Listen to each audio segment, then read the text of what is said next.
Ya, Assalamualaikum warahmatullahi wabarakatuh. Halo sahabat Sonora, berjumpa lagi bersama saya Fernando Oktareza di program Masjid ke Masjid, di mana di program ini kita selalu menyajikan informasi mengenai masjid-masjid yang bersejarah yang ada di Kota Palembang. Dan pada program masjid kali ini saya sedang berada di Jalan Kiai Haji Azhari, tepatnya di 11 Ulu, seberang Ulu 2 Kota Palembang, tepatnya di Masjid Jami Sungai Lumpur. Dan kita akan mengetahui sejarah dari Masjid Jami Sungai Lumpur, kira-kira apa saja yang patut kita informasikan ya mengenai Masjid Jami Sungai Lumpur. Untuk itu ikuti terus keseruan saya di Masjid Jami Sungai Lumpur. Ya, Assalamualaikum warahmatullahi wabarakatuh. Halo sahabat Sonora, saat ini saya sudah bersama Ketua Harian Masjid Jami Sungai Lumpur yang berlokasi di Jalan Kiai Haji Azhari 11 Ulu, lorong masjid. Di sini ada Ustadz Awab Hasan Basaib. Assalamualaikum Ustadz. Waalaikumsalam. Apa kabar Ustadz? Alhamdulillah sehat. Alhamdulillah sehat ya. Baik, Ustadz, di program Masjid ke Masjid kali ini seperti biasa kita menghadirkan informasi mengenai masjid-masjid yang bersejarah di Kota Palembang. Di antaranya ada Masjid Suro, Masjid Kimarogan, Masjid Laung Kidul, dan yang terakhir ini adalah Masjid Sungai Lumpur. Ini merupakan salah satu masjid yang bersejarah ya di Kota Palembang yang berlokasi di daerah Ulu Kota Palembang.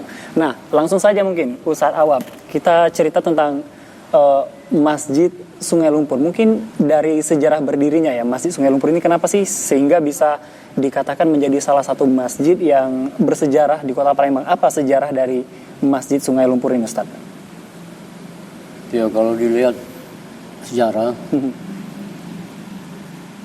karena dulu yang bangun ini dari kalangan habaib. Habaib ya, oke. Zuriat Rasulullah. Dan yang awal-awal dulu yang datang ke Indonesia ini, khususnya ke Palembang, ya di Seberang Ulu. Seberang Ulu ya. Oh, rombongan habaib itu datang pertama kali Palembang di daerah Seberang Ulu ya. Oke. Yang lebih dekat lagi kampungnya yang paling banyak tuh yang Tuo, yang duluan di 7 Ulu itu. 7 Ulu. Oke. Berarti lurus ke daerah, kalau di Palembang itu daerah Kertapati ya. Iya. Oke. Jalan laut ya. Itu kampung Penduruan. Yang di sana Kapitan. Nah itu. Jadi ya pada umumnya setiap pendatang kalau datang pasti pikirnya pastilah untuk fasilitas agama. Ya itu masjid atau musola. Ya? Jadi kalau dulu dilihat sepanjang jalan laut ini, ya ini dibangun masjid duluan. Itu di tahun itu di 1872. Tahun 1872 Masehi ya, pada abad ke-18. Berarti memang pada saat itu untuk fasilitas keagamaan di lokasi sini memang sangat minim ya, sehingga oke, baik. Sehingga membuat para habaib itu terdorong untuk membangun masjid seperti itu. Pasti kalau setiap pendatang tuh mikirnya ya masjid duluan dibikin. Karena hari-hari itu bikin untuk ibadah. Oke, baik. Jadi ini masjid pertama yang berada di Sungai Lumpur ini, berarti ya, Seberang Ulu. Seberang Ulu ya? Seberang Ulu. Oke, baik. Ini berarti masjidnya berdiri tahun 1872 ya, Masehi ya? Masehi. Ini berdirinya, para pendiri masjid ini, apa mereka mendirikannya secara gotong royong atau ada satu kepala nih yang mendirikannya? Ya kalau, ya jelas pasti gotong royong dulu. Tapi kalau pendiri pertama tuh pendiri pertamanya, mungkin yang paling itulah yang duluan ada inisiatif untuk bangun tuh itu tadi namanya Abdullah bin Salim. Al-Kaf. Al-Kaf ya, berarti masih marganya Al-Kaf. Marga Al-Kaf dari Arab berarti ya? Iya.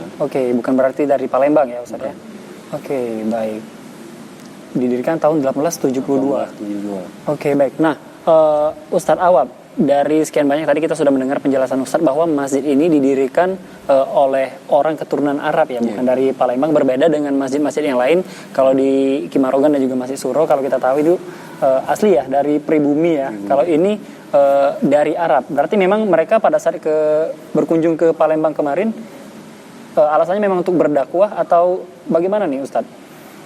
Ya umumnya kalau dulu tuh mereka tuh jelas tujuan utamanya dakwah. Mhm. Di samping itu memang darah itu memang yang dagang. Oke. Jadi sambil dagang tujuannya untuk dakwah itu. Oke, jadi beriringan ya antara berdagang dan juga berdakwah ya. Karena mungkin yang jelas kalau dakwah apalagi jauh kan, perjalanan perlu bekal, ya itu modalnya dengan dagang itu. Oke, baik. Nah, Ustadz Awab, kenapa sih masjid ini dinamakan masjid kalau identik ya dengan orang-orang sering mendengarnya Masjid Sungai Lumpur, padahal namanya ini Masjid Jami Sungai Lumpur. Tapi orang akrab mendengarnya dengan sebutan Masjid Sungai Lumpur. Apa alasannya, Ustadz Awab? Ya, kalau mereka di sini kan kurang paham apa yang dikatakan jami itu. Oke. Arti jami itu untuk dipakai untuk Jumat. Oke. Nah, masalah Sungai Lumpur memang daerahnya ada sungai di sebelah sini. Oke. Namanya Sungai Lumpur. Sungai Lumpur. Sungai Lumpur.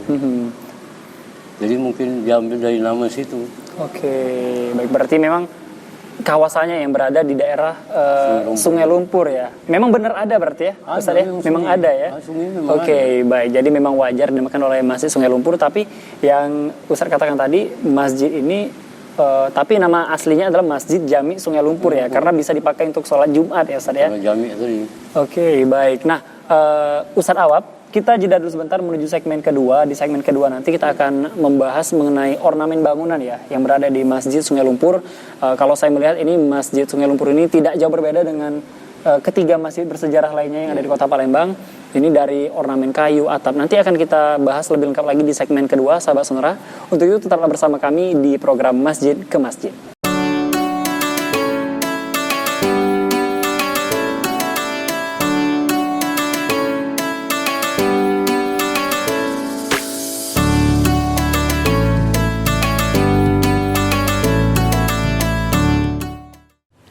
Ya, terima kasih sahabat Sonora, Anda masih bersama kami dalam program Masjid ke Masjid, program dari Radio Sonora di bulan Ramadan kali ini. Dan kita masih bersama Ustadz Awab, ini Ketua Harian Masjid Jami Sungai Lumpur yang berlokasi di Jalan Kiai Haji Azhari 11 Ulu, tepatnya di lorong Masjid Kota Palembang.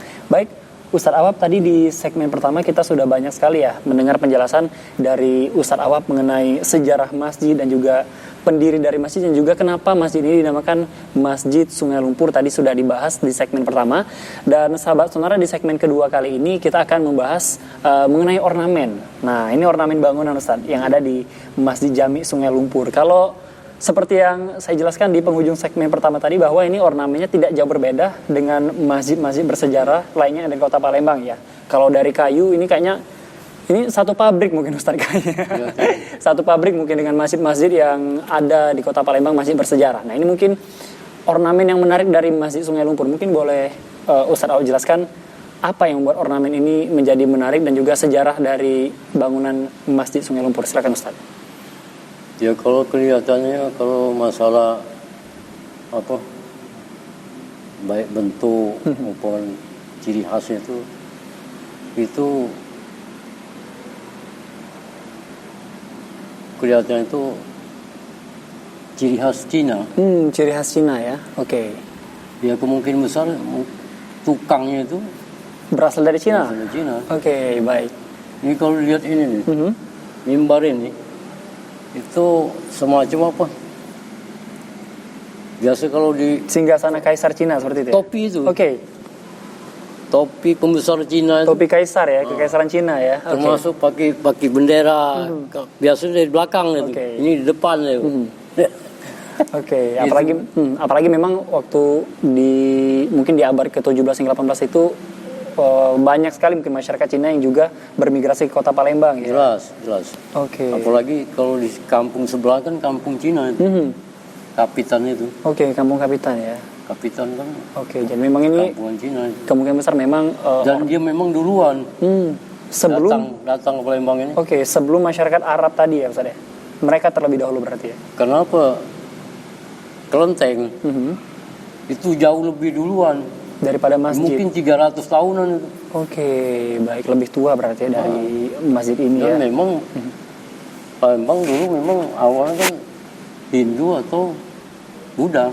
Bukan Islam ya yang masuk pertama Sebelum kali Islam. Palembang. Oke, baik. Jadi memang ini Sriwijaya. kemungkinan besar memang ornamen ini mungkin mengadopsi dari ornamen-ornamen dari Cina ya, seperti itu ya, Ustaz Awab ya. Nah, baik, Ustaz Awab ini selain dari kekhasan dari ornamen-ornamen masjid, Ustaz Awab, jumlah jamaah yang bisa ditampung di masjid ini berapa banyak, Ustaz?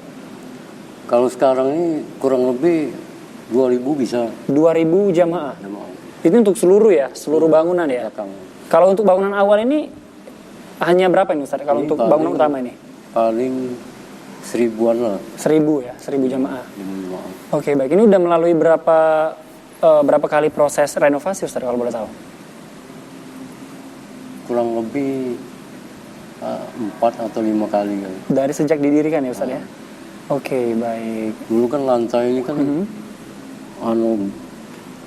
jenis dari bata itu tipis lebih. Oke. Dan ini sudah melalui tahap renovasi Lantai ini. dan sudah direnovasi menjadi lantai ya Ustaz ya? Sekarang Oke. keramik kan. Oke, baik. Berarti memang ini udah melalui banyak sekali tahap renovasi, udah 4 kali. 4-5 kali. Dan juga ornamen-ornamen bangunannya ini memang bangunan dari, ini jenis kayunya kalau boleh tahu? Ini kalau Kayu apa nih Ustaz? kalau orang Jawa bilang tuh kayu besi. Kayu besi ya? Kalau Palembang ngomongnya unglen. Kayu unglen. Unglen. Oke, Ya, berarti dari daerah Tahu ini banyak dari Jambi. dari Jambi ya. Oke, baik. Berarti memang kayu Atau ini Kalimantan. dari Kalimantan juga ya? Kalimantan. Oke, baik. Berarti memang kayu ini sejak berdiri ini nggak pernah dibongkar-bongkar Ustaz? Cuman Kayu tiang penyangga? aja- Tiang aja ada pernah diganti. Oh, tiang ini juga Satu sama ini. 2 tiang pernah sempat diganti ya. Dari ada jumlah total ini berarti ada 14 tiang ya di masjid ini Ustaz ya? 16 ya. 16 tiang ya dari bangunan awalnya ya. Oke, nah baik Ustaz Awab, kita jeda dulu sebentar menuju segmen ketiga dan yang akan kita bahas di segmen ketiga nanti mungkin di masa pandemi saat ini apakah ada pengurangan aktivitas, ada yang berbeda mungkin dari masjid-masjid yang lain karena kita melihat masjid ini salah satu masjid yang cukup terkenal ya di Kota Palembang dan juga tradisi di bulan Ramadan yang diselenggarakan di Masjid Jami itu tradisi apa saja Ustaz? Akan kita bahas sahabat Sonora di segmen ketiga. Untuk itu tetaplah bersama kami di Masjid ke Masjid.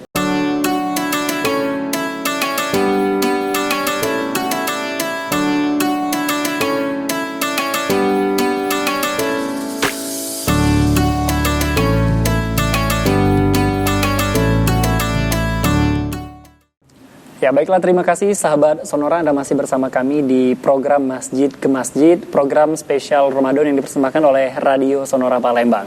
Baiklah, dan kita sudah berada di segmen ketiga Masjid ke Masjid kali ini dan saya masih bersama Ustadz Awab, Ketua Harian Masjid Jami Sungai Lumpur Palembang. Nah, sahabat Sonora, di segmen kedua tadi kita juga sudah membahas mengenai ornamen bangunan dan juga kekhasan dari Masjid Jami Sungai Lumpur, di mana seperti yang dijelaskan oleh Ustadz Awab tadi bahwa Masjid Jami ini bisa menampung berapa jamaah tadi Ustadz? 2000. 2.000 jamaah ya untuk seluruh luas bangunan ya. Untuk seluruh luas bangunan itu bisa menampung 2.000 jamaah. Ini bukti bahwa memang Masjid Sungai Lumpur ini salah satu masjid yang bersejarah dan juga untuk luasan bangunan juga sangat luas ya. Notabene juga sangat luas yang ada di Kota Palembang. Baik, Ustadz Awab, ini kita singgung sedikit mengenai pandemi corona ya. Selama udah 1 tahun usia corona di Indonesia, khususnya di Kota Palembang sudah mewabah dan hingga kini masih terjadi. Nah, kira-kira secara singkat saja ini protokol kesehatan yang ada di Masjid Jami sudah kita terapkan apa saja, Ustadz Awab? Ya alhamdulillah kemarin kan dapat bantuan dari pemerintah. Oke. Alat semprot, Disinfektan ya. ya. Terus lagi untuk tempat cuci tangan. Oke. Ya alhamdulillah kita himbau dengan jamaah masjid untuk menjalankan protokol itu. Mencuci tangan dan juga menggunakan masker ya. Ustadz, dan alhamdulillah jamaah juga patuh ya untuk menjalankan hal tersebut ya. Oke, baik. Nah, tadi kita sudah menyinggung mengenai protokol kesehatan yang tidak bosan-bosan selalu kita bahas kepada seluruh jamaah dan juga untuk sahabat sonora untuk tetap menerapkan protokol kesehatan dimanapun berada, yaitu mencuci tangan dan juga menggunakan masker. Nah, Ustadz Awab, ini memasuki bulan Ramadan ya. Kalau kita melihat memang tradisi-tradisi sering dilaksanakan di masjid-masjid seperti yang dilaksanakan di Masjid Suro yang kita kenal ada pembagian bubur suro di setiap berbuka puasa. Nah, kalau di Masjid Jami Sungai Lumpur, ini tradisi apa saja Ustadz yang biasa kita lakukan di bulan suci Ramadan? Ya alhamdulillah udah tiap tahun. Jadi ada untuk berbuka bersama untuk masyarakat, terutama untuk jamaah masjid. Jadi disediakan dari jamaah sendiri, bukan dari Donatur tetap bukan ya? Bukan dari kas dari masjid, bukan. Artinya dari jamaah itu sendiri. Sukarela dari jamaah sendiri. Oke, baik. Setiap hari itu. Dan itu rutin? Rutin tiap hari. Setiap hari selama 30 hari selama bulan Ramadan itu pasti ada buka bersama ya Ustaz ya? Buka bersama. Oke, baik. Nah, Ustaz dengar-dengar kalau sebelum-sebelumnya juga di sini ada tradisi ngidang seperti itu ya, kalau buka bersamanya. Apakah ini akan dijalani juga di bulan suci Ramadan tahun ini atau ada perubahan nih, Ustaz Awab? Ya alhamdulillah mulai tahun tadi kita adakan perubahan. Oke. Karena kalau seperti yang sudah-sudah itu kan dengan hidangan. Ternyata kalau dengan hidangan itu banyak berlebihan. Oke, mubazir ya. Mubazir. Oke. Jadi kita ganti dengan bungkusan. Yang mau makan di masjid silakan. Silakan. Dan juga kalau memang lebih boleh dibawa pulang. Dan juga tidak mengganggu untuk sholat berjamaah masjid maghribnya. Oke, baik. Dan untuk masyarakat umum apakah juga boleh berkunjung untuk berbuka puasa bersama di sini, Ustaz?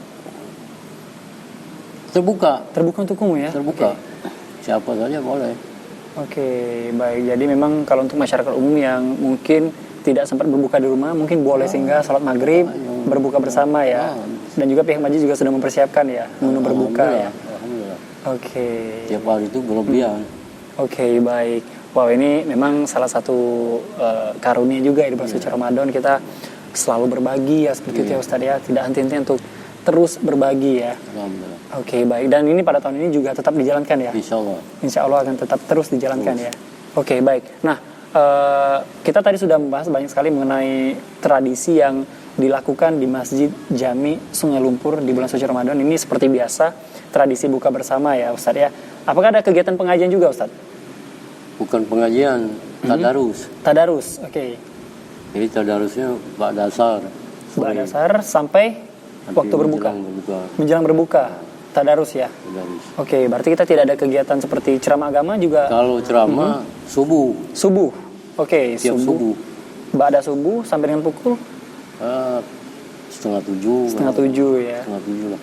Oke, berarti memang untuk kegiatan keagamaan di Masjid Sungai Lumpur tadi seperti yang Ustaz Awad jelaskan, ini dimulai dari startnya ba'da subuh ya. Ba'da subuh dimulai dari kegiatan ceramah agama, terus di waktu siang hari mungkin ada zuhur. Ada 1 minggu cuma sekali kali. 1 minggu sekali. Kegiatan apa itu Ustaz? Ya ceramah tadi. Ceramah agama juga ya. Ba'da zuhur itu. Ba'da zuhur. Dan untuk yang rutinnya ba'da asar tadarus ya Ustaz ya. Tadarus. Oke, baik. Itu kita mungkin ada pemandunya, mungkin ada ustadznya yang memandu atau bagaimana nih Ustaz? Kalau tadarus ada. Ada dari jamaah sini. Oke, baik. Ustadz Fajri. Berarti memang ada ketuanya ya untuk pemandunya ya untuk tadarus ya Ustaz ya. Memang banyak sekali sahabat sonora kalau kita mendengar penjelasan dari Ustaz Awab berbagai kegiatan Ramadan yang diselenggarakan di Masjid Jami Sungai Lumpur, di antaranya kegiatan berbuka bersama dan juga kegiatan keagamaan, di antaranya ceramah agama dan juga tadarus ya Ustaz ya. Masya Allah, ini semoga juga dijalankan lah di masjid-masjid lain yang ada di Kota Palembang ya. Baik, sahabat sonora, kita jeda dulu sebentar menuju segmen terakhir atau di segmen keempat, dan kita akan meminta tanggapan dari Ustadz Awab mengenai himbauan beliau bagaimana cara memakmurkan masjid, apalagi di bulan suci Ramadan ini. Kegiatan di masjid ini sangat sangat banyak sekali pahala yang kita dapat ya, apalagi kalau baca Quran itu pahalanya 2 kali lipat ya, seperti itu Ustadz ya. Akan kita bahas di segmen terakhir nanti. Untuk itu tetaplah bersama kami di Masjid ke Masjid.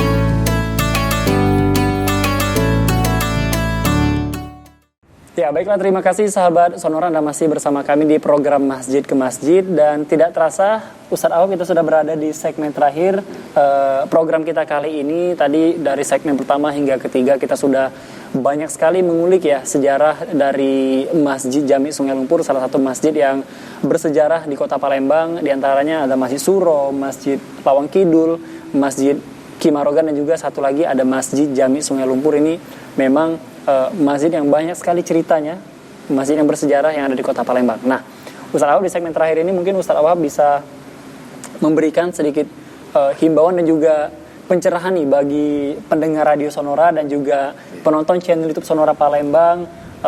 Apa sih hal-hal yang akan kita dapat sebagai umat muslim apabila kita memakmurkan masjid, dan juga ibadah-ibadah seperti apa yang harus kita tekankan di bulan suci Ramadan ini? Ustadz Awab silakan.